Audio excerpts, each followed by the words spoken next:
బా love you Nagamama, నువ్వు super అంతే. మనం ఏదైతే కోరుకుంటున్నామో, మనం ఏదైతే చూడాలనుకున్నామో, నా కళ్ళతో నేను చూడాలని ఏదైతే కోరుకున్నానో అది చూడబోతున్నామండి. ఏంటో కాదు, ఆహా అసలు ఇమాజినేషన్ ఒక రేంజ్లో ఉందండి. రేపటి నుంచి శ్రీజ బట్టలు ఉతుకుతుంది, ప్రియా వంట చేస్తుంది, కళ్యాణ్ బాత్రూమ్ కడుగుతాడు, ధీమాన్ పవన్ అంట్లు తోముతాడు, హరీష్ గారు చెత్త దోస్తారు. అబ్బా అబ్బా అబ్బా అబ్బా అబ్బా, ఇది కదా మాకు కావాల్సింది, ఇది కదా నేను ఎక్స్పెక్ట్ చేసింది నాగమామ నుంచి, ఇది కదా మాకు మా కళ్ళతో మేము 2 కళ్ళతో చూడాలనుకునింది. బా బా బిగ్ బాస్ నువ్వు సూపర్, అరాచకం నెక్స్ట్ లెవెల్.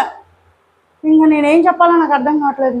రేపటి నుంచి నా బీపీ కంట్రోల్ అయిపోతుంది అయిపోతుంది అయిపోతుంది. చూసి ఎంజాయ్ చేయండి, ఓకేనా? నేను సూపర్గా ఎంజాయ్ చేస్తున్నాను, లిటరల్లీ లోపల టీమర్ డ్యాన్స్ చేస్తున్నాను. మీరు ఎంజాయ్ చేయండి, ఇంకా అప్డేట్స్ చాలా ఉన్నాయి. లాంగ్ వీడియో చేస్తున్నాను, చూసి ఎంజాయ్ చేయండి. Okay bye.